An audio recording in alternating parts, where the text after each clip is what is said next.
The Drop with Frank and Brian is officially brought to you by Switch Suspension. Switch Suspension specializes in all vehicle chassis components. Lift kits, lowering kits, air ride suspension, wheels, tires, steering, and brake upgrades. They use all the best products from the best brands. And these guys are truck guys. You roll into their parking lot at the shop and they all drive custom vehicles. So they use their products that they sell on their own vehicles. So if you guys are looking for anything for your vehicles, whether you're just starting out or you just need some replacement parts or whatever, give them a call or visit their website, switchsuspension.com.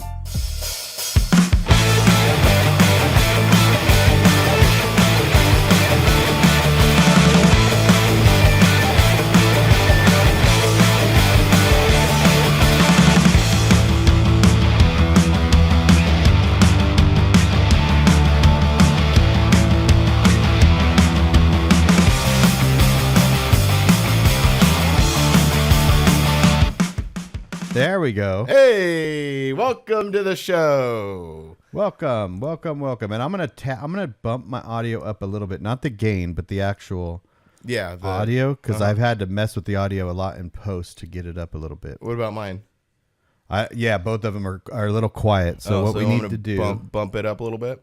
Bump it up to where it's like that square is between the middle and the top. Between the middle and the top. Okay.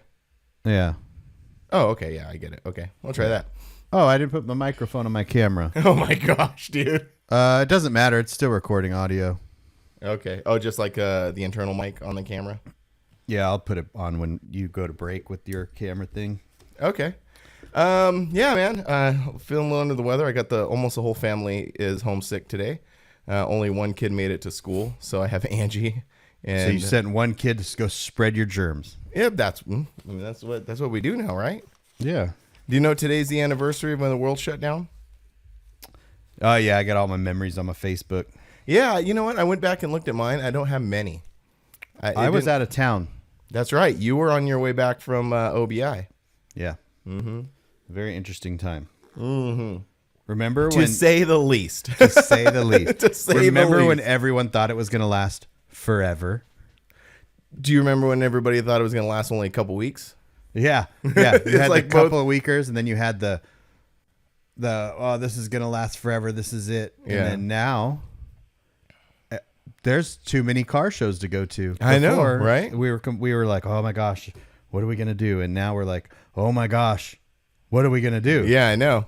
It's really weird. I guess that's like, so I like looked at the day, like this specific day in my, in my archive memories or whatever. And it really didn't seem much until like the week following. And then that's when like Forbidden shut down and then Mini-Nat shut down. Like all this stuff started happening. And I just kind of like went on and like looked at all these memories. And then we did the virtual car show. That was actually really fun. That was really fun. That was a really good idea. Whose idea was that? Was it yours or? I'll take full credit for it. Yeah, why not? Go ahead. Why not? Who knows any different? Who knows any different? I don't remember exactly, but I know that there was like, we're not doing anything, so let's do this. Yeah, it was really cool. For those who don't know what we decided, so, the world shut down. Obviously, car shows are shutting down. So we decided to throw, to my knowledge, the very first virtual car show. So there was other virtual car shows. And they happen all the time, but we actually we had Roulette come up with a Spotify playlist. Yeah. We had categories and we sent people real trophies in the mail. Yeah. People were surprised, I think, because they were like in the mail, they got this actual acrylic award that, and it was it was a thing where okay, so everybody posted in the Forbidden Fantasy group on Facebook. They posted their rides, and we actually went through each ride and checked them out, and we came up with a list, which we thought it was an actual thing, and it was fun. It was distracting. You mentioned the virtual playlist. There are so many different things going on during that time, but one time, which was so much fun, is when we all got together in that first Zoom call, the club. Because every year, when we were at the Avi, our club would hang out in the cantina. That was that's our spot. So when we do get back to the Avi, that's where we'll be hanging out. And so we had the virtual cantina, and it was so much fun. And we were playing Roulette's music and just kind of chopping it up with everybody, and it was fun. My favorite part about that was, you've got 30, 40 people in this Zoom call. Mm-hmm. So not everyone's talking at the same time. So a lot of people were just the whole time they're like this. Just chilling. On the bed. Yeah. Like in their living wherever. room. Yeah. It was pretty funny. Yeah. It was an interesting time. And now here we are. Now we are in the midst of all these shows. We're getting ready for Forbidden if in real life, next week. Yeah, we could talk about that on the next episode. Yeah. 'Cause we still have one more episode. No, this is the episode that comes out before the show. Yeah. So this will come out Monday, and then so this is the last one before the show. So we can actually this weekend. This week, we're gonna record one. Actually, I was thinking about that. Next week, should we attempt to record one Sunday and get it up Sunday so we could do like a post show, because I'm gonna be home. Down. I'm gonna leave Sunday morning from the show. So I'll be home that evening. Same here. I will be home. Yeah, because I usually like leave about 9, 10, so I'll be home by 1 or 2. Yeah, let's do that. That'd be fun. That'd be cool. All right, it'll still be fresh in our heads. Yeah. We'll be that'd be really cool. I like that idea. Good. Yeah, so this is good idea. Hold on 1 second. Hold on. Okay. Well, see, here's the thing. You can't just do that and say hold on every time. That's the whole point of that button. Nobody knows in the audio world that you're about to cough. You just cough. I'll ignore the cough. Okay. And you just hit the button. Just hit the button. Yeah. Yeah. Oh, you have to. No, I just forgot to hit. This is okay. We'll work it out. What would remedy this is if you just didn't get sick. I know. I talk about like the whole like COVID thing. I think, you know what? I think we could be like I don't know. Is it still like taboo to like talk about that kind of stuff, like COVID and being sick and stuff? I don't know. I don't know. I'm just like, I get sick really easily. So when I got COVID, I got annihilated. But yeah, I do get sick a lot. You don't get sick at all. Did you get annihilated or I know you did get annihilated. Oh, well, not as annihilated but here's the thing. as some I got people. annihilated too. But are you the type of person when you get sick, you're just very like man flu-ish? Oh, 110%. Okay. So your level of actually getting it could have been worse than you, like worse to you. Because I know it's pretty bad. I'm not saying it wasn't bad. All I'm saying is like I also got it really bad. Right. OG COVID, right? Yeah. I had OG COVID. Yeah. And I didn't get the Delta, but I got the Omicron. So 2 out of 3. Yeah. So like, was it really bad or were you just? I'm okay. I'll say this. It was, in my perspective, really bad. But on the scale of things, I'm still here. So yeah, I mean, that's true. All right, moving on. All right. Yeah. So Forbidden next weekend, I have an announcement to make because this will be coming out Monday. I finished my mini truck end of the year video, and it was uploaded last Friday because this comes out on Monday. So it was uploaded last Friday. So go check it out. And this episode will be on my channel as well. So go on this channel and go check it out. So you're making that video live tomorrow? Yes, I'm making it live tomorrow, Friday. But when this drops, it will be last Friday. Oh, okay. Yeah, I'm pretty stoked about it. It took me a while to make it. I had a couple people like make comments or whatever. They're like, "Oh, I thought this footage got deleted." Like, no, it didn't. It's just it takes me a minute to get to them. I get it. Like I'm sure it's all in good fun and not to be taken too seriously, but yeah, it does. It takes a while. Like I went to that the like late December. It's now March and I'm finally getting around to it. Yeah, but a lot of stuff happens in between then. But yeah, I'm pretty happy with it. I put in the whole 4Runner gas tank saga. So if you really, because like we've been kind of like not hinting about it, but I wanted to leave it. In the video, like wait till the video comes out to kind of explain what was happening. Yeah. So the whole gas tank saga is in there, but the gas tank is fixed. It's kind of cool too. Like it's kind of actually cool how it worked out because like I figured out that it was cracked, and that like 2 or 3 days before the show that I went to, and I fixed it. I fixed it with some JB Weld, just a temporary fix. And then I started, I hit up Tim and Devin over at BioCustoms to fix it. And they weren't able to get to it till just recently. But it took me so long to make the video that all of that is actually in there. So it's like a complete story. It wasn't just like, oh, the gas. Did you like do it broke? You went to the show. You came home from the show, fixed it. Now it's fixed. Mm-mm. Oh, I just did it where it was like, explaining the problem, and then fixing the temporary solution, and then I just did some very cheeky cutting where it goes beep, and then it just cuts to the future. It says, hey, it was fixed. This is how I fixed it. All right, back to the video, and beep, back to the video. Oh. So it worked out well. I like it. I'm pretty happy with it. And now I'm gonna get started on LSD. What happened to Chubbs? Yeah, what is Chubbs? It's in there. It's in the edit folder. It's in the queue. In the queue, it's gonna get shuffled around a little bit, but that's what happens. Things happen. Things happen. It will get shuffled around, and ultimately, guess what? I'm in control. Yes, you are. I'm in control. So. Yes. I guess I guess now people have someone to blame because they can just blame me for not getting it done because I'm in control. Yeah, and in reality, when we talk about this, there's literally like 2 people that actually care. No, I know. Yeah, I know. Yeah, but like it's like one person will mention it on my Instagram. Where's this? And I'm all, it'll come out when it comes out, and then the rest of the world just goes, oh look, a new video. Yeah, I know. They don't know when that show was. Like, yeah, some people can be like, oh, those guys were all wearing hoodies. What this must not have been last weekend, right? You know what I mean. So like, yeah, no, that's true. I think because in reality the shows happen, but it doesn't matter when the videos are uploaded because it's just a show, right?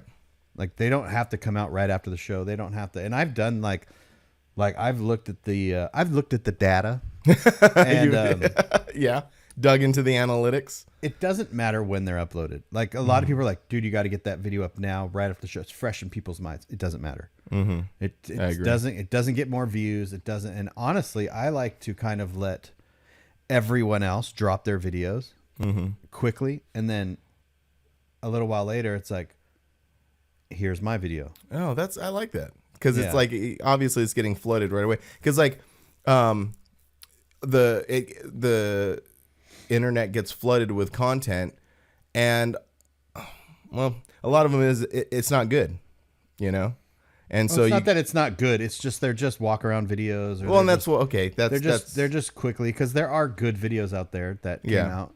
Oh Frank just called all your guys' videos I know. bad. I'm trying not to be so inhibited. Well, it's not fair to call the videos that come out quickly not good. I know that's not fair of me at all. That's I'm sorry. Fair. You're a bad person. I'm a bad person. No, my videos are not good. I know, like we're acting like our videos are good. I know, right? I know.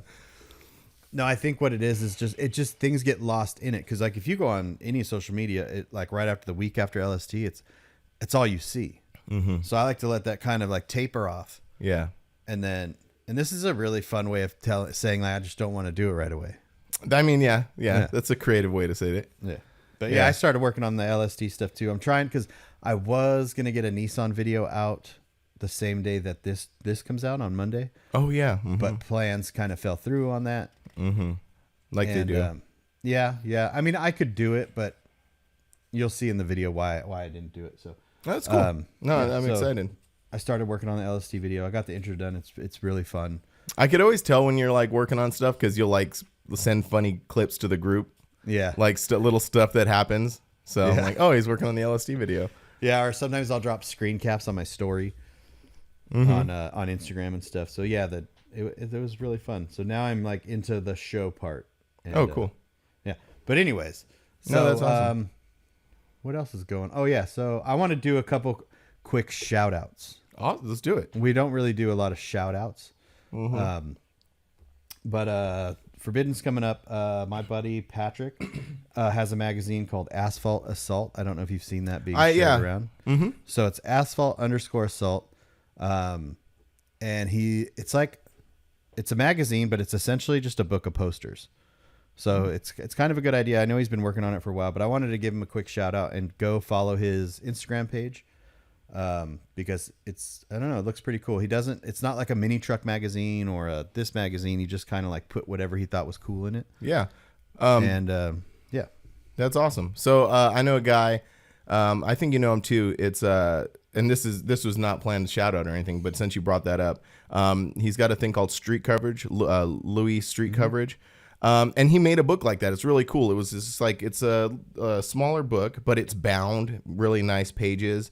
And it's just his collection of photos just from his travels. He went to Japan, you know, he does events all over Los Angeles. He's mainly into like that small subgenre of people out here in LA or down LA, where they build like traditional lowriders, like late 60s, early 70s lowriders. So yeah, something similar to that. Yeah. This one, it should be. I'm pretty interested to see how it's received. But yeah, he's put a lot of time into it, and it's on nice thick paper. So, and it's like it's got borders on each of the pages. So like it's meant to be taken apart. A lot of times you're like, oh, I don't want to ruin this. Oh, okay. That's he cool actually idea. Designed it to be taken apart, which means it's not going to be like a chronological order magazine. It's going to be like there's going to be some weird stuff in there, but it's got borders on it, so you can take them out, put them in a picture frame. That's awesome. That's a really cool idea. Yeah. That's a really cool idea. He'll have some at the Forbidden Show, so follow him at asphalt_assault and hit him up if you want. Yeah, some that's a magazines. really cool idea. I saw Georgia post something similar to that idea, because like everybody was asking her for calendars, and she's like, well, what about if I took all of these images that were going to go in a calendar and put it in a book? So it's very similar thing. Yeah. One time my for Christmas, my mom, I was into like Ansel Adams. Do you know who that is? He's a photographer, did like black and white photos of Yosemite. That's back in the day. So I was like, oh, I want some Ansel Adams pictures. They're very expensive. What she did was bought an Ansel Adams calendar. Oh. Took it apart and framed the photos. That's cool. That's a cool idea.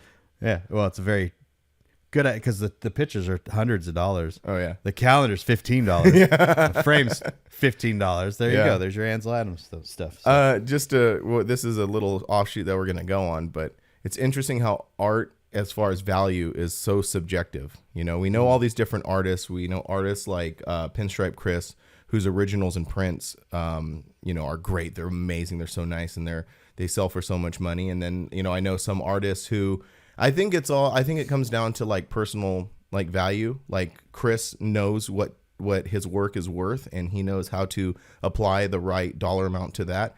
But I have friends who are very talented, but they are like, oh, I don't know, like I think I'm gonna sell like prints for $10. Well, $10, you know what I mean? So it's interesting. Yeah, well, subjective. A print, is that's what it is. Then original is definitely. Oh yeah. No, I know those are two different things. But even prints, like high quality prints, like Chris's prints go from $50 to $60. Oh yeah. But they're worth that because, again, it's all really subjective.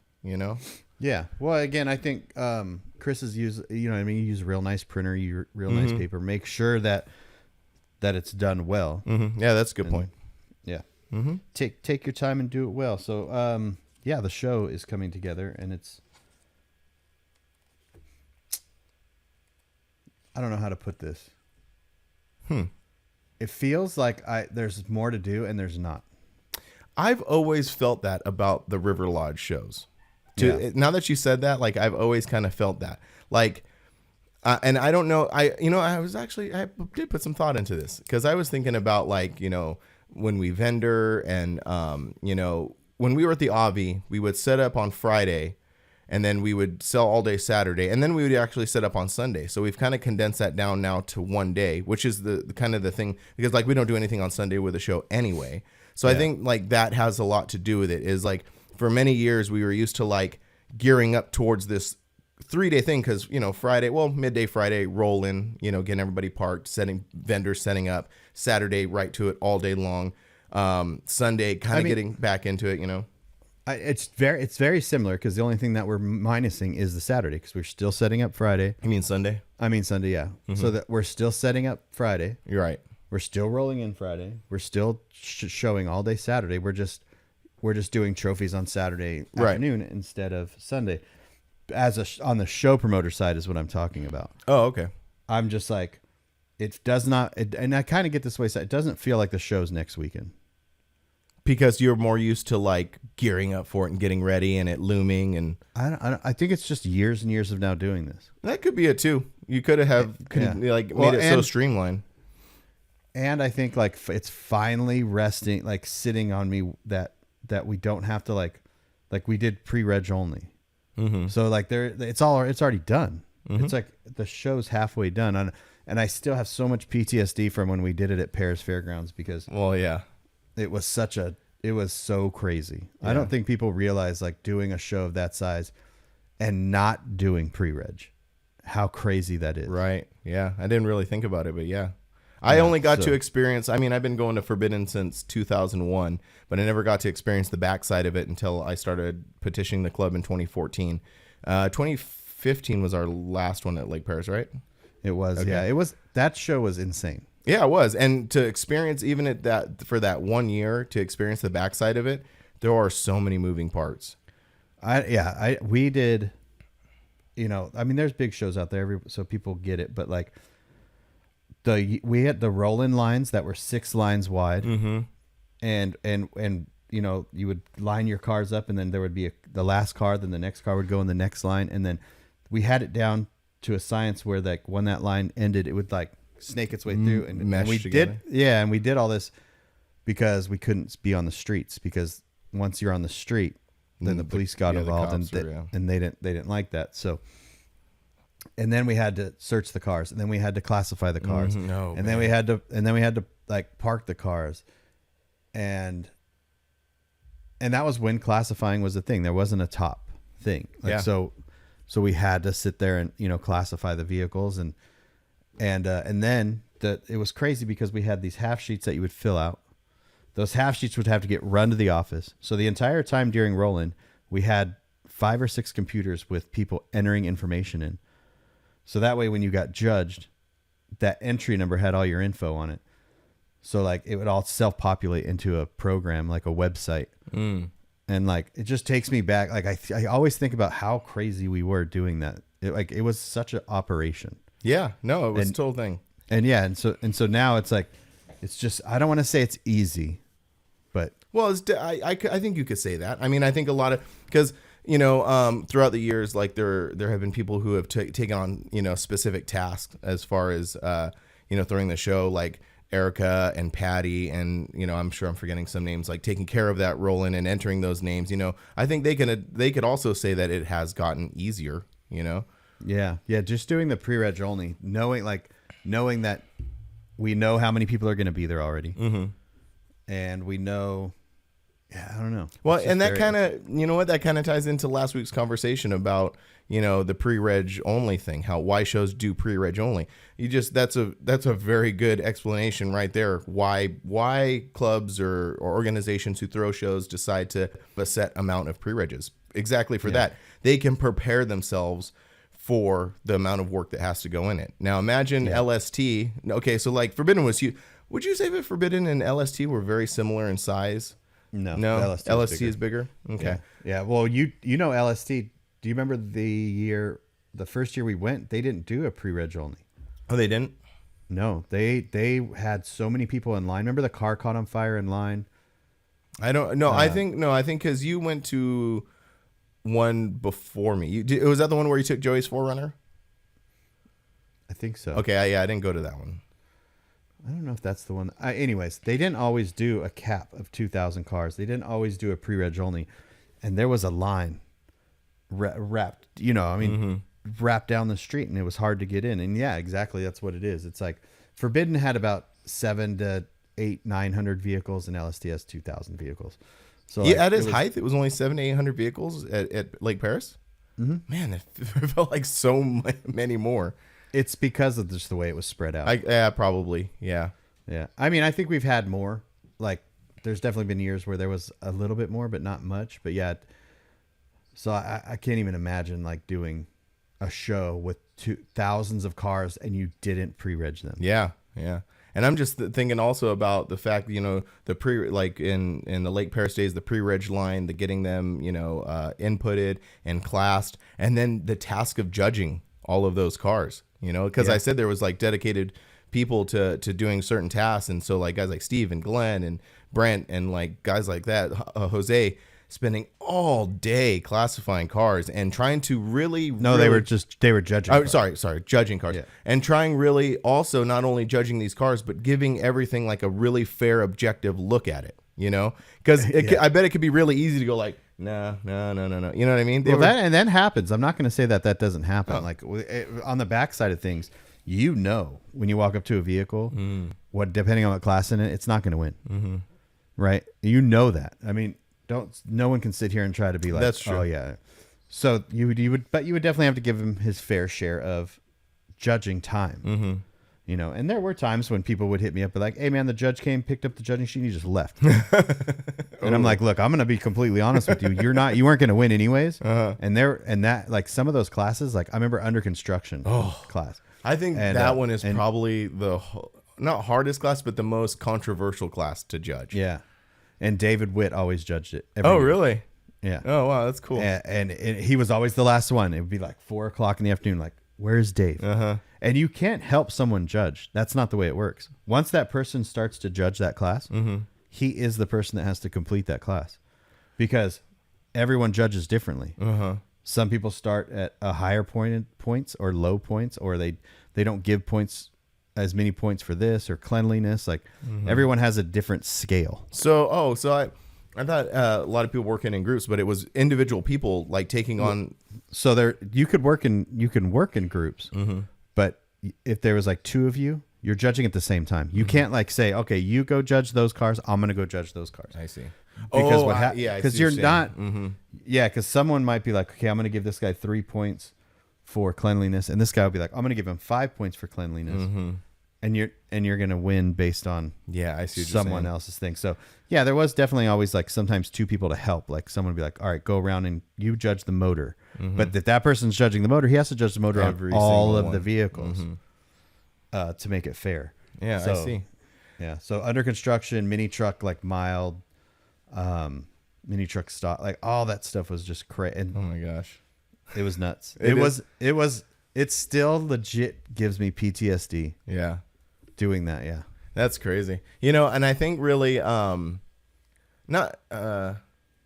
think definitely when it switched from the Lake Paris days into the Avi and now what it's kind of evolved into now, I think that was a huge turning point for everything. Because really, if you think about it, like, I mean, the Forbidden Lake Paris and previous, that was like, how many years? That was like many, many years.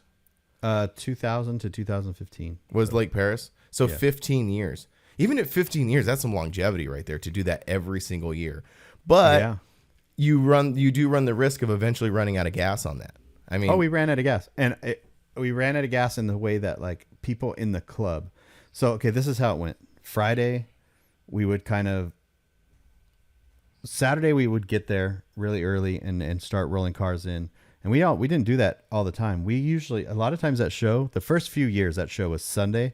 Roll-in was from like 7 to 11, and then the show, or 7 to 10 or 6 to 10. But then we had the year where there was too many people showed up, and then the police shut it down because of the fight. And then so the next year we're like, all right, it was too much. So we're going to start rolling in on Saturday. The show was still on Sunday only, but roll-in early was Saturday. So we had guys that would get there. And again, these people that did these jobs like classifying, which was like Adam, Glenn, Big Steve, they had to do that on Saturday. And then they had to be, we started rolling in at 5 a.m. on Sunday. Wow. So you had to be there at 4:30 in the morning. And then these same guys are judging and doing all this other stuff. So they're having no fun. Yeah. And you know what I mean? So after a while, yeah, you just get burnt and burnt and burnt. And it basically came when people came to me and they're like, hey, I'm getting out of the club. Wow. And so I was like, yeah, I don't want to do this either. You know, like I don't want to, and dealing with Paris Fairgrounds. Yeah, which became more and more complicated every year. It was not fun. And then also the fact of like trying to get people to come to a show, you're constantly having to appease like people and go after vendors and do these things. And I was just like completely over it. So moving to Laughlin was not for everybody else. It was mostly for us. Right. Which in turn helps everybody else, because if we're having a better time, they're having a better time. Mm-hmm. And that kind of goes along with another thing I wanted to bring up, because I went to the reunion show on Saturday. Oh, yeah. Yeah. You guys tell me how that was. Yeah, it was amazing. It was like, it's their second year of doing it. And the reunion show is Ronnie and Sam Casanova. Mm-hmm. Ronnie from C10 Talk and Sam Casanova. And it's in a 5-story parking garage in downtown Chandler in a business complex. And then there's like a grass area in the front, and then a side area where they park cars. Anyways, it was really cool. And the reunion is like class reunion. So that's the theme. Mm-hmm. We're all getting together. Mm-hmm. So like all these people dressed up. Oh, really? Like, I saw some stuff of that. It was so people were wearing like Reebok pumps, and like they look like Saved by the Bell. Uh-huh. And it was so much fun. Mm-hmm. And that's because that's a direct result of the hosts. Mm-hmm. If the hosts aren't having fun, it's going to roll into the show. Yeah. So if we continued down the line at Paris, it just would have like, it would have eventually just completely just stopped. Yeah. Wow. Yeah. So like now in Laughlin, and you know, we're not at the Avi. The Avi was obviously like set this kind of like this stage of having like this elite style mini truck show. Right. And now we're just kind of at the River Lodge. Yeah. But I mean, that was like to the beginning of our conversation, like that was just a result of the last few years of dealing with this worldwide issue, you know, and there's some residual stuff to it, you know. Well, and that too is, and like Paris Fairgrounds is still there. LST's at a fairgrounds type or convention type grounds. That's still there because those are businesses that host events. Casinos don't host events per se like car shows. So management changes, things change. Mm-hmm. You know, like the River Lodge, the lady I've been dealing with there is awesome. She could leave, another person can come in and then be like, shut it off. We don't want. Yeah, we don't want it because our job is not hosting car shows. Mm-hmm. So things do change. Mm-hmm. Yeah, and we really appreciate the ones who really just roll with that change. You know. Yeah, because there are comments out there, and I do see them, and people are like, "Oh, it's not at the Avi, I'm not going." Yeah. But, oh, it's not. Or when it gets back to the Avi, then I'll go. Right. And I get that in a sense, but also, you know, like you should still. Like I know location's important and stuff like that, but it's still it like sometimes it feels like, oh, I'm only going to support them if it's here. Yeah, but also you said before that it's okay to kind of do that too, because now that there are so many shows going on, you know, it is okay to go like, you know what? It's not really what I want to do this year, so I'm going to skip this one, but I'm going to go to like Rolling in the Red Rocks, you know, or yeah, well, that is a little different because they're only an hour or an hour and a half apart, and they're over a month apart. Mm-hmm. I'm talking about like if you're going to a show farther away. Oh, I see. Like, you know what I'm saying? Mm-hmm. Like, so I don't know. What I'm saying is like there's some people that won't support either show. Oh yeah. And they're just because it's not on grass. Yeah. Or it's not this or it's not that. But then again, there are some people who I'm gonna not call people out, but just kind of like state things that have happened, like throughout when all the shows were shutting down because of the pandemic and stuff like that. People were saying, "Oh, there's no more shows. We need shows. We need shows." Well, now there are many, many, many shows. Yeah, and guess what? Those same people now are still not going to shows. And they're still not going to shows. So sometimes what my point is like sometimes you just have to like understand that those people are going to make comments like that no matter what. Mm-hmm. You know? Yeah. But I'll tell you what, when we get back to the Avi, if you didn't support us going to the River Lodge, we know. We see you. We see you. Yeah. You can still come. It's fine. We don't hold grudges. You can still come. Yeah. It's completely fine. Hopefully we'll be back at the Avi. We'll see. I do hope we make it there. We do say that, the River Lodge is a good alternative. And it's still a lot of fun. People have fun, but I understand it's different. But ultimately, me too. Like, I hope that one day we get back to the Avi. Because that's a different kind of thing. It's a different kind of beast, you know? Oh, yeah, it is. It is. The River Lodge is cool because I don't have to, like, so the hotel room thing is always a drama at the Avi. They only have so many hotel rooms. Well, it's a smaller resort.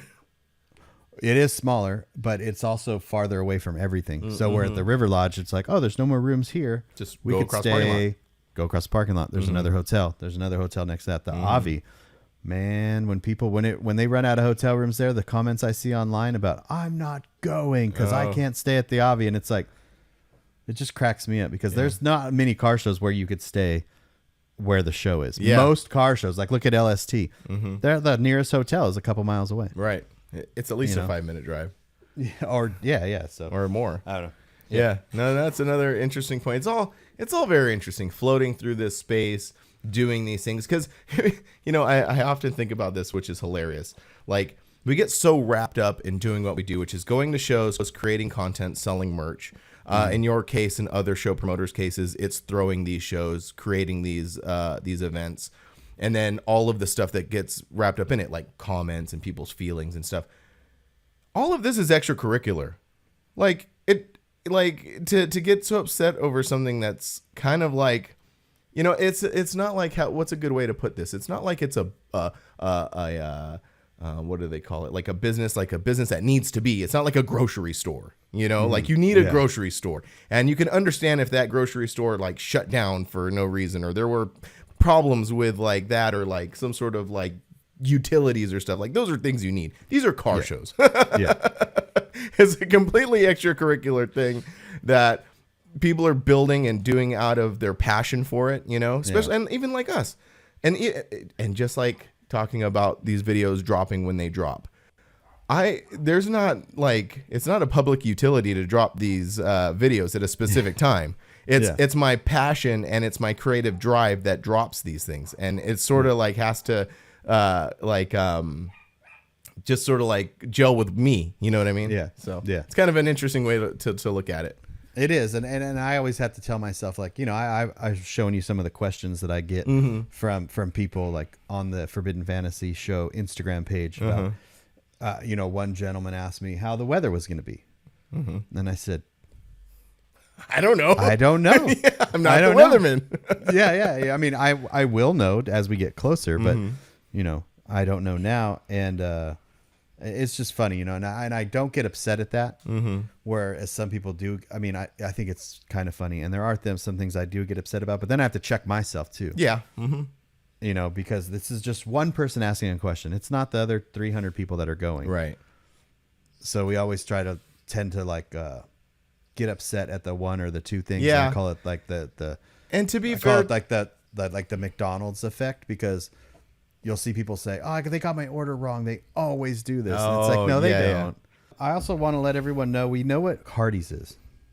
Yeah, I know. Okay, yeah, there are some clarifications we have to make from last week's episode, because apparently there were many people who were confused. Yeah, I don't. Well, maybe not many people, but there were a few people enough that we talked to frequently that were. Yeah, there was more than one person that didn't catch the part where we said Hardee's versus Sonic. Hardee's is Carl's Jr. Right. We knew it was. That. Yeah. Hardee's is Carl's Jr. Yeah. So many people were like, "Yeah, Hardee's is Carl's Jr." And we're like, "Yeah, we know. Yeah, we know. We said that." Yeah. Yeah. But there was like, and I love how like over the past few days we've been breaking it down like by piece, and we're like, no, we're saying that he's from Phoenix, so why would he say like? So here's hilarious. The thing: Panda asked a question, and Panda is from Phoenix, so we thought it was odd that he would ask a question about Hardee's, right? Which is not from Phoenix. No. Like, because if you would just call it Carl's Jr. You would just say, if you're out in the middle of nowhere on a road trip, Carl's Jr. or Sonic. And so we're like, why would he call it Hardee's? And then you said, it must be some weird, or no, I said it must be some movie reference. And then you said, it's probably because I asked for weird just forget references. about it. Yeah. It's fine. It's okay. So 2 things. Number 1, it's fine. And number 2, yes, we know that Carl's Jr. is Hardee's. Yes. All right, on to the next It's the same topic. thing. On to the next thing. Are we still going on about Forbidden and the show? Where it's this weekend. I hope everybody who comes has a good time. I'm excited. I still have some stuff to do to get ready for it. I have a couple things to print, but not too many things. Yeah, we'll have drop merch there at the booth. We'll have drop merch. Yeah, definitely. We'll have obviously your merch, my merch, a couple other vendors. Is Lindsay gonna be posted up? Yeah, Lindsay will be posted up. Lindsay, pretty low. The Raffles is going to be rad. So if you're listening to this, the Raffles going to be good. That was kind of my goal for this year, because kind of circling back to what we were talking about, the Avi in itself is just nice. It's just it's really cool. So you don't have to actually do much except host a car show there. Everything else just falls. Yeah. The River Lodge, yes, there's 24-hour gambling, 24-hour drinking, food. There's a river. There's things to do, but you kind of gotta like be like, okay, we need a little extra to make the experience for the show goers. And the last couple of years, just the raffle at our show has either not existed or it's been super weak. So like I go to shows like Cruise to the Pines, and those guys do. I mean, their raffle is just. I just sit back and look. I go, this is what it needs to be like. And these guys, they whether it's Cruise to the Pines down here in Arizona or up in Washington, like they bust their butts and really do the raffle right. So I was like, I'm gonna take a little note from that, and yeah, we've got 10 dual packs from Switch Suspension being raffled. That's really cool. Yeah, Switch Suspension, the main sponsor of our podcast here and our show. The Drop. Yeah, and they're the sponsor of our show. We do a lot of stuff with Switch. Yeah, great company. Yep, and then Alan Ed's from Escondido. Yep, that's really cool. Yep, I got with him. Got a bunch of stuff from him. I've been on like buying things like a couple of electric impacts and like tools, and I don't think people like think of that stuff, and I never thought of that stuff up until a couple years ago. Like these things don't have to be necessarily from like shops, right? Like ice chests, chairs, things that people use at car shows. There's so much more that to a raffle than just automotive parts. That's cool. So is this also going to be done throughout the day, or is it going to be toward later in the day? I think we're going to do a couple throughout the day, but most of the stuff's going to be right before trophies. Okay. Yeah. Like not during trophies. Right. Because that's not good. That's not fun. Yeah. We'll probably do like the raffle at 6, trophies at 7, show's over with. Yeah, cool. And then like I'm just like also a huge component from like a club perspective is we get to see all of our friends who come from all over. So I'm really looking forward to that, getting to hang out with everybody, because we're at least I know each chapter is different, but like we're not across the board. We're not a club that tends to get together like every single week. Yeah. We're more like a club get together when we can and hang out. And this is one of those opportunities where it's the club gets together to hang out at the show. So we see our Texas guys, which we won't. None of those guys are coming. Oh, that's right. So that's right. Yeah. Because we have our third year this year. Our 30-year party get together is going to be at the day to remember in November. Mm-hmm. So a lot of people were like, they had to make a choice between the two, and I said, "Yeah, come to the 30-year." I am so excited for that. You need to take your. I know you're excited, but here's the thing. Okay, tell me. Don't get too excited. Why? Let it just happen. Because okay. I think what you're don't put too much expectation. Exactly. Yeah. So just don't get so excited. Okay. Remember, calm down. Remember, this is okay. Well, let's talk about Frank real fast. Okay, go ahead. And Frank, how he parties at some of these shows. A lot of these shows, everything's pretty calm and stuff. But a lot of times we get there, and you will Friday night. You get so excited to get together with everyone. Friday night, you just while out. Yep. And then you're ruined for Saturday. That's true. You can't do that this year at the 30, because the problem is the 30-year is not Friday night. The 30-year is Saturday. Okay. It's at the show. There's going to be things happening at the show. So if you quote unquote blow your load Friday night, you're going to feel like crap all day Saturday. I know. So you're going to have to like hold it all in and somehow like let it like just so secret time, a little behind the scenes. Yeah. There's been a couple times where with that specific show, I'm like, I'm just going to go up Saturday morning, because I know if I go up Friday night,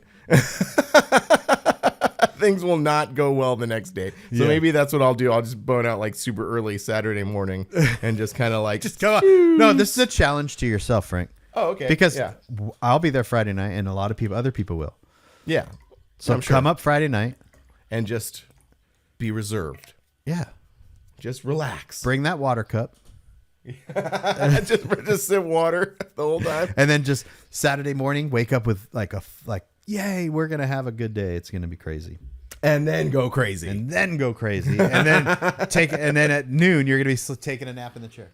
Right. Where's Frank? Where's Frank? He's had so much excitement in 3 hours, he just bursted. Just burst.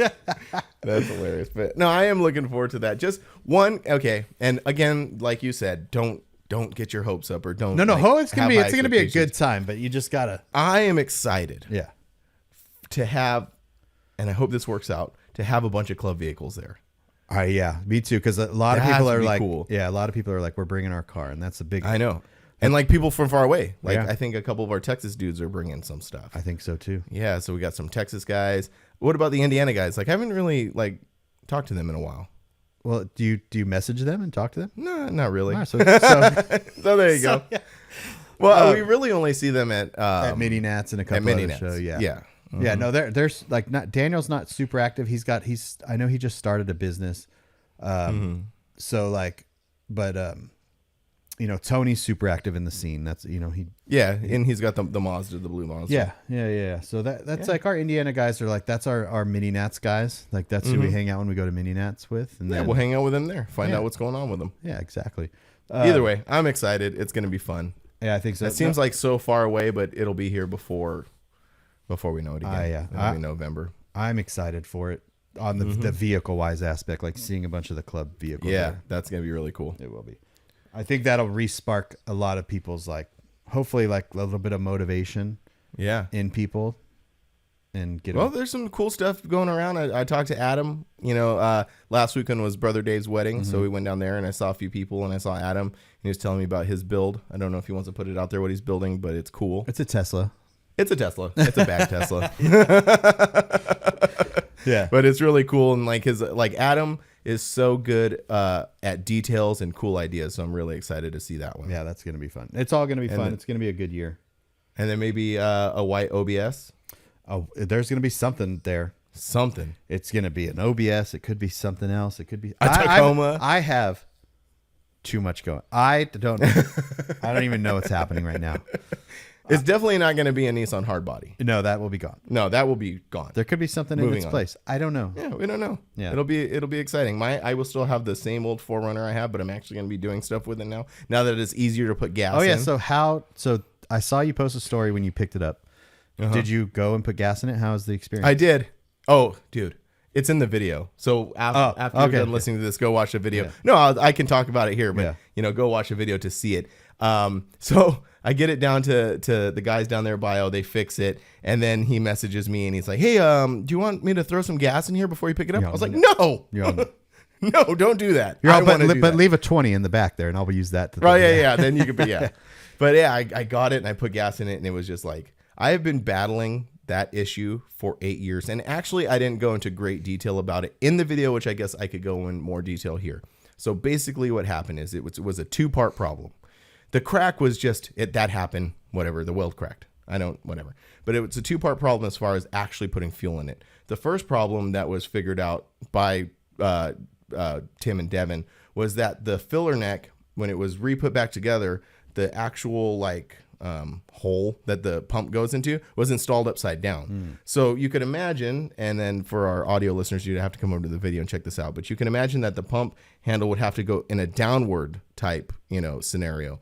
Well, this thing was installed upside down, so it could never go down. So for many, many years, and again, if you're listening to this, you got to come over to the video and see, because it's a physical thing you have to see. What I'd have to do is that I have to pull the plastic thing back. I'd have to turn the pump upside down, which at the time I didn't realize that the reason I had to do this is because the thing was upside down. And I had to listen. So I had to put in gas, and I had to listen for it to come up the tube and then turn it off right before it got to the top. So it didn't spill out. All right. So me and all of our listeners have a question. How long was this you dealt with this? 8 years. My truck has been bagged for 8 years now. Why did it take so long to do this? That's a good question. I don't have an answer. I have no answer for that. I just put up with it. For a long time. And finally, I don't know, just whatever. I got it taken care of. So when I because Bio has done other stuff to the truck, like little maintenance things here and there, swapping out some bags. They changed out a tank for me. They've done a few things. And I explained this problem to them. So, they're like, oh, well, this is why the pump is not going in. So turn the pump around. Well, the other problem with that is the way the tank was designed, and the purpose was because to keep the filler neck in in between the panel and the body, it made this very sharp turn down. And since the tank was right up against the frame, it had to go underneath the frame and fill it from the bottom. So now the other problem is as you're putting gas in this, it's basically fighting gravity to try to fill the tank up from the bottom like this, And so you had to do it very, very carefully. And even then, after dealing with all this problem for a long time of it spilling out, it would still sometimes spill out because the gas would come out so fast and it wasn't enough time for it to fill from the bottom tank and it'd spill out. So then that was the other issue. And while they had the tank out to fix this crack, they took the tank and they like modified it to now fill it from the top. And now I can put the filler neck in it all the way on, put the little lock on there and walk away. It's amazing. Blows my mind that it took that long to do it. It's just one of those things. If I have a creak in my truck, if there's something rattling in my truck, you're like, no, I will fix that rattle now. Like if there's something bothering me, it's like, nope, I'm not even like, it has to be fixed. I don't know why. I think what the problem, or what, not problem, but I think what the thing was, it was like I drove it so infrequently. That's what I was going to say, yeah. That it was like, I'll just put up with it. But that also became the reason why you drove it. The reason why, yeah. Well, the reason why I didn't drive it. Yeah, that's what I'm saying. Now I'm you drove it infrequently, and then that also forced you to drive it infrequently. Man, I got to get this thing out and put gas in it and go through this whole like So the thing about putting gas. The moral of the story is just take care of your stuff. If something's bothering you, take care of it because you want to enjoy your That's trip. true. I'm learning that. I'm slowly learning that. I think what really kind of like got that mentality going was doing little stuff to the Titan. I think that got that mentality going. You, man, remember because you were the one telling me that. It's like it makes you feel good. Yeah. And like remember when you replaced the front shocks on your Titan? Like you hated your truck, you replaced them, you're like, oh. Which is funny because I think I need to do that again. Well, you live on live on a dirt road. 2, you drive on that dirt road like it's not a dirt road. So you're going to have to replace shocks more frequently than other people. You want to know a funny little thing that I noticed in the video? And I don't know if anybody caught on to this. Maybe I'll get comments. Maybe after saying this, people are going to go back and make comments in the video. So as I'm explaining, because like in the video, it's me, discovering this crack, why it's leaking. So I'm driving home down my dirt road and explaining to the audience that the fuel cell is cracked and it's going. I wonder why it cracked. Jeez. I don't know if anybody's going to pick up on that, so we'll find out. Well, you picked up on it, so now maybe you should go, I'll drive slower down my road. I try, yeah. Oh, yeah, okay, fine. Or maybe I need to get my tractor and actually smooth it out, which I try to do that anyway. Oh my gosh, that's another issue. Oh, yeah. Well, I think you're just a very, like, you're so always dead set. Like, I see it when we drive on road trips, you know what I mean? You're like on the freeway and you're like, there's the hotel. And you're just like, if you could drive straight off the freeway and beeline it to the hotel over the island and over the thing through this park, you would do it. So I think that's like you're driving home and you're just like, there's my house and I'm getting home. Yeah. And then after a while, I think you're right. And then going up and down the road slowly is not fun. The only time I go up and down, well, define slowly or define fast. Define fast? Yeah. What's fast? I don't know. Okay. So here's the thing. Next time I'm at your house, hop in the vehicle with me and I'll show you how I drive down your road. Oh. And it's 100% different than you because if I lived on a dirt road, I would eventually drive like how you drive down the dirt road. And I think you hit it on the head. Yeah. I think you absolutely hit on the head because it's just like it's and I don't ask me how I know this. It's exactly a quarter mile long. Yeah. From my gate to the paved street is a quarter mile, and it's just like sometimes you're just ripping through it. So yeah. And now I think I have to replace all the shocks on the Camry too. So yeah, 100%. Yeah, I do. I'm just gonna like. Does anyone out there own an asphalt company that wants to come pour a road on Frank's road? Remember that question last week of unlimited budget? I'll put a road in. Mm-hmm. Most people would be like, "Why don't you just move?" No, get out of here with your ideas.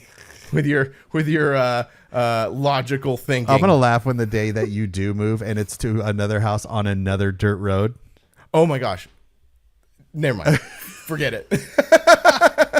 I don't even want to talk about it. Just moving on. I'm gonna have a moment. I know that Angie come home and be like, all right, we're ready to find a house. Oh, I found my dream house. And she takes you to look at it and you're like, it's on a dirt road. And my eye just twitches. Yeah, you just leave and we never see you again. Yeah. That would be funny. Anyway. Where are we at? What are we doing? I don't know. What are we doing with our more lives questions from last week? We do. We're almost we're at gonna pick them up. Yeah, we're almost at an hour, but I think we should. So let's do a couple. Let's do a couple questions. Dropping in. With Frank and Brian. Oh, did you want to show everyone yet your present from Will? Oh yeah. Hold on. Okay. So I always make fun of Frank because of he uses the magic mouse from the Apple mouse, and yeah, I got it right here. So producer Will, yep, who's a great guy, sent me a little something to help me be a better, I don't know, whatever. It doesn't make you better. It makes it easier. Yeah. He sent me a mouse. But again, you know what? Miscommunication. Yeah, because he thought you were using the trackpad. Yeah, because you thought I was using the trackpad too. Like, but it doesn't matter because the magic mouse is just as bad. Yeah, I'm going to give this one a shot. You need a right click. I have a right click on that mouse has a left click and a right click. No, it's not good. Okay, yeah, all right. I'll tell you what. You still need to get like I don't know how that experience with that mouse is going to go, but that's the one that I have. I don't know if you. What do you find easy about it? Is it okay? So you have the scroll, the tactical, the tacticalness of it. It's where your fingers are the whole time, and then I can just move my finger to the scroll wheel and go up and down, and it's just super easy. It's. I mean, the Magic Mouse does that too. It does a physical scroll wheel. I guess that would be better because sometimes, and I've said this before, like sometimes I'll graze it just nonchalantly, and then like if I'm working on, especially in Photoshop, when I'm working in Photoshop and I'm like way deep into like fixing something in an image or like a logo or something, and that's where I can understand that. Yeah, that's where this is most useful is Photoshop and Premiere. And you're not going to notice it. You're going to be like, this is not different until you do it for a couple weeks. Yeah. And then you're going to go, oh, yeah, this is definitely well, better. Thanks, Will. I appreciate it. It was, you know what I really appreciate as probably the thing I appreciate about all things is comedy. Yes. Is the comedy of it. Yeah. Because like I recorded myself like opening it without knowing what it is. It was hilarious. Go to my Instagram, check that out. And it was funny because Will asked me for your address. Yeah, which was also funny and because it ended up at my mom's house. Yeah, because that's the address I have for you in my phone. Oh. So I was like, what's Will sending Frank and not me? Why don't I get stuff? Right. Yeah, send something to Brian, Will. Jeez. Yeah. Spread the love a little bit. Will also, you know what? Will is such a nice guy. He also hooked me up on one of his Goodfellas shirts. Oh, yeah. Yeah, that was rad. Thanks, Will. You're an awesome dude. You're a great Anyway, you're a great producer. Dropping in. I wonder if Will's yelling at this episode like he was at the last I think he does that a lot. Yeah. It must be frustrating for people who know us. Oh, I know. You know? Or if we forget to talk about something, like right. on a road trip, we'll forget something and they're like, no, you forgot that. You forgot this part. It was so crucial. All right. Back to dropping in. Dropping in. What you got? Oh, and the other thing. One more point that Angie brought up. Because we were talking about builders and like people asked like if you could pick one builder to build something, and we kind of like discussed it. But it was brought to my attention that I need to like be more specific on who, like a builder who I would go to if I had unlimited money and wanted to build something. You said Chip Foose, and that was really cool, but I guess I didn't really solidify what I would. Yeah, you didn't answer it. Huh? I didn't answer it, and I will now because I thought about it. And we don't have to go into a bunch of detail about it, but I think it'd be really cool to have Rick Dorn build something. A coach, because for the same reason you said about... he designs, right? Yeah, well, no, he builds stuff too. Does he? Yeah. I thought he designs and then has other people build it. I'm not 100% sure. Hey, man, I'm trying to come up with... Is that the guy that Steve Wilkes built the car for? Yeah. Well, they work together or something, right? Yeah, so Rick's just a designer. Oh, okay. Yeah. Oh well, then never mind. I don't know. Again, because like it doesn't matter because he's a designer. He doesn't have to build it. You could just have him go. You could just have him be like, here's a Mazda. Mm-hmm. Bring it back to me done. I want to see what your vision is. That's exactly what I was thinking. It doesn't matter if he touches it or not. Yeah. Oh yeah. Okay. That's a good point. So that's what I would say. Because like I think as when you were saying like Chip Foose building his vision of a mini truck, I would like to see a coach built mini truck. Mm-hmm. That'd be cool. I think the closest. What do you think the closest to a coach built truck would be? The Ranger. Ranger? I would say it's a toss up between that Ranger and the white Tacoma. That Max built. No, Steve built that. Oh, I'm sorry, Steve. Well, I think it started it. I don't know. Steve and Max built it. Anyway, we're not going to get into this because I'm going to get some. We'll get some mean. Yeah. Okay. Anyway, those two trucks I think are the closest to a coach built truck that. Yeah. So that's my answer. But anyway, go ahead. I like that answer. That kind of goes along with the Chip Foose answer. Like that's what I said. Yeah. Just out of the box. Yeah. Just craziness. Yeah. I just want to see what you would do. Mm-hmm.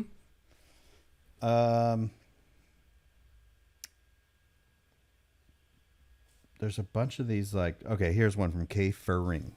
Oh yeah, Kenny. Yeah. What's up, Kenny? Great guy. We saw him at LSD. Yep. I got video of him cruising around, I think. Oh, cool. Do you prefer a clean, solid color paint job or a wild graphics paint job? My first instinct was always like clean, solid color paint job. But now that I guess graphics are making like a bigger comeback and more people are doing them, I'm getting excited about graphics. Yeah. Me too. I think I would do, like, if it was my choice and I was only limited to one, I would do a clean paint job.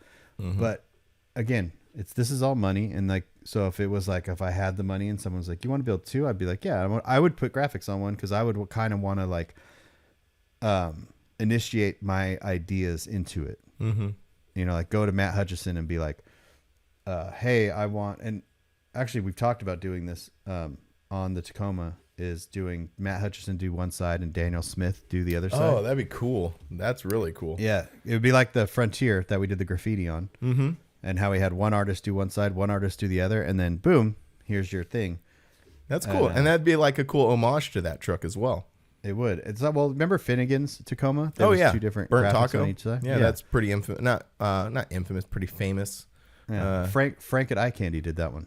That's right, huh? Yeah. That's awesome. It's so cool how all this stuff ties together. I know it is rad. But I always thought that was cool. He also had 2 different sets of wheels. I was just gonna say that. Yeah. Someone was asking me about Danny from our club. He was saying, hey, which wheel should I run? Because he's buying new wheels for his truck. And he showed me 2. I said, run both. I said, no one can look at your truck from the same side at the same time. Mm-hmm. And he's like, it sounds really corny, but then at the same time. Yeah. Well, I mean, and not to blow up Adam's idea, but that's what Adam's doing too.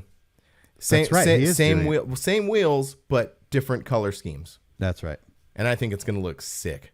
I know. I'm excited. Mm-hmm. I like that. So yeah, I think before I finish all this whole thing, I do want to do a truck with graphics. I just want to put my flavor on it. Yeah, that's sort of like how I came up with my truck, because like I don't know the exact time period, but Alan like was doing, like, he did the blue Tundra, he did the Toyota, the red Toyota, and some other vehicles that I can't recollect right now, but that was the inspiration for, because Alan painted my truck too.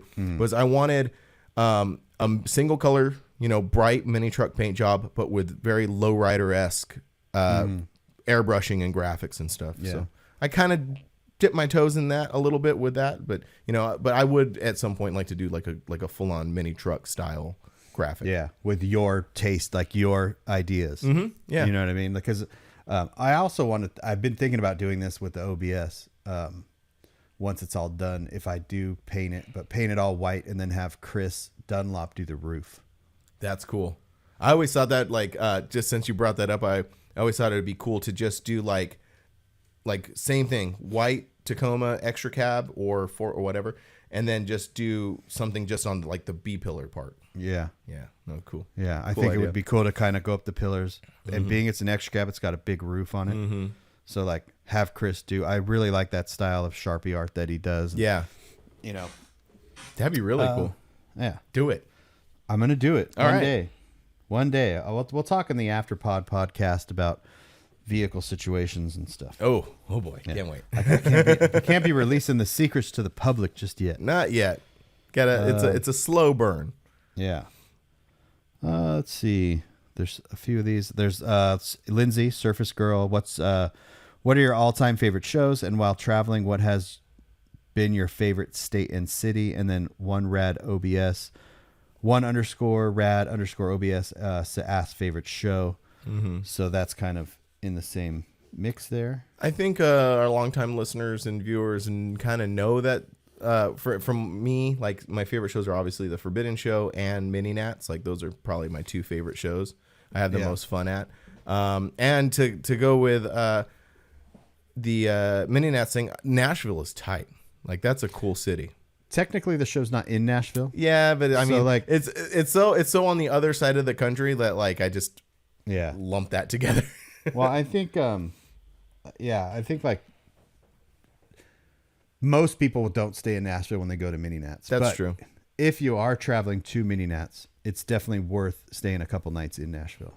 Well, okay, so that the question would be like what city like that together that the show's the in. show is in the city. That's a good one.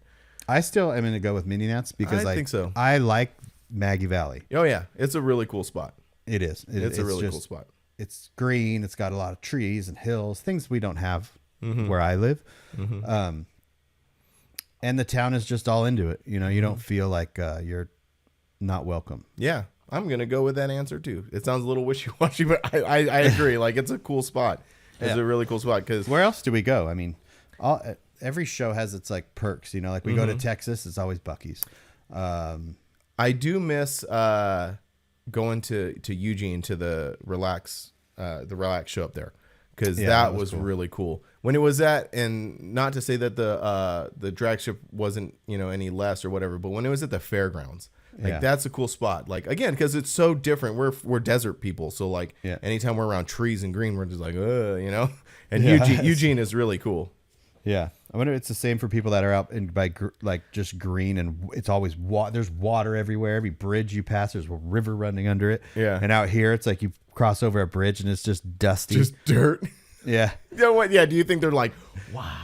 I remember I forgot who it was. I think Robbie and Steve, old buddy of ours, Steve, came out from SoCal one time and we went to the Art of Noise show and then Steve's like, oh, pull over right there, and he took a picture next to the cactus. Oh, okay. And I was like, I forgot they don't have these cactus. I have thousands of cactuses. Those are the Tom Segura cactuses. The Tom Segura cactuses. And there's thousands of them, and I drive by them every day, but other people don't do that. Another on that same topic, like tumbleweeds.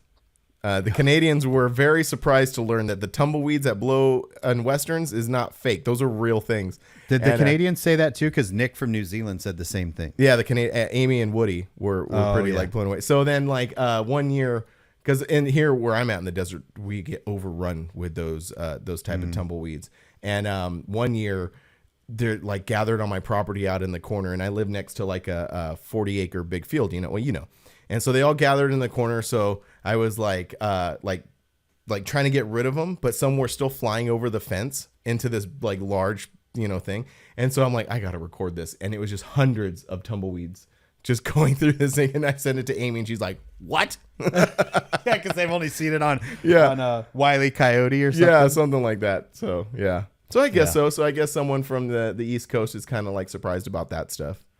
I don't think they're like us, because like when we see it, we're like, this is beautiful. It's so green and water. I don't think they look at it like that. They're just like, what the? Oh, okay. Yeah. Slamberg. What are your must-have road trip snacks? Oh, that's funny because I have some very specific ones, and you know that. Yes.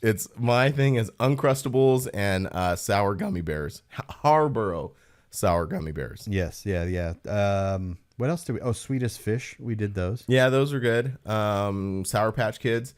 Yeah. And before you got into your regimen of eating, we would purchase a 5-pound bag and put it in between the seats and red vines. And red vines. And red vine. Yeah, that's right. A bucket of red vines. Yeah, but they also serve a purpose as well. Is when you're driving and it's late at night, it kind of gives you something to do. Yeah, that's definitely a thing. If you're falling asleep, Red Bulls and Monsters and stuff is kind of like they actually don't really work. Yeah, maybe it's a placebo thing.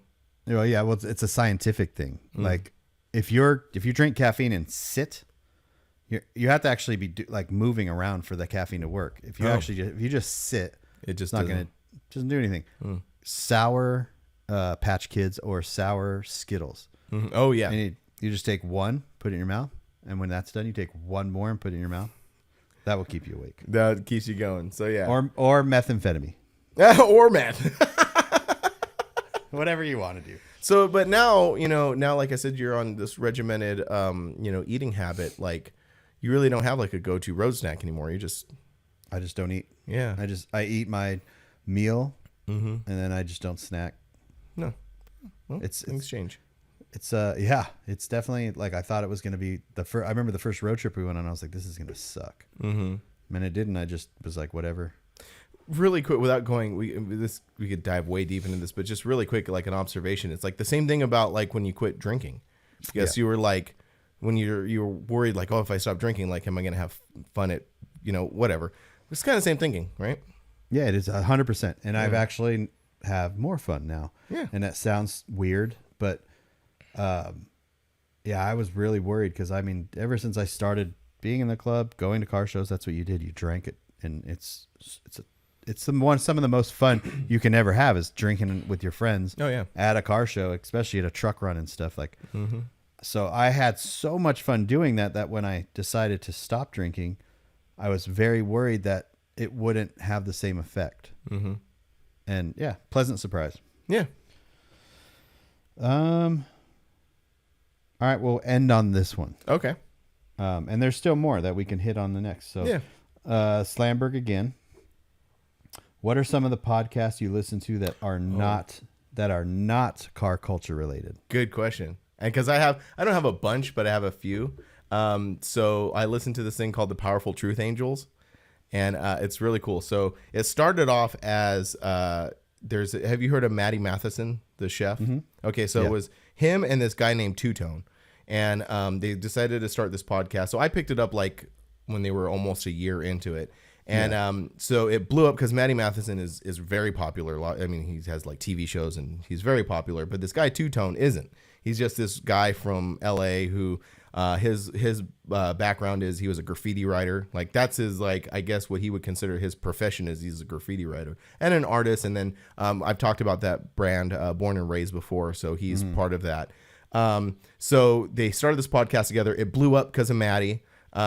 He got too busy and left, so it ended up just now being this guy Two Tone, and it's just one of those things where like it's not themed. It's just sort of like this dude like just talking, and he has like a lot of interesting guests on and they're all related in like the Los Angeles graffiti scene. So he has like a lot of writers and like artists and stuff. So that's one of them. And then the other one that I listen to a lot is called One Life, One Chance, and that is the lead singer of H2O, a guy named Toby Morris.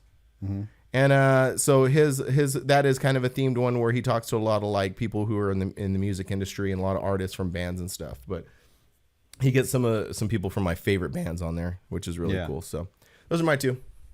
I listen to just like a lot of comedy stuff, like Whiskey Ginger. Oh yeah, that's pretty funny. With Andrew Santino, which is funny because I don't watch him on the other one they do, the Best Friends podcast. Oh, Bad Friends. Bad Friends, yeah. I'm not into that one, but I like him. He just has a lot of interesting guests.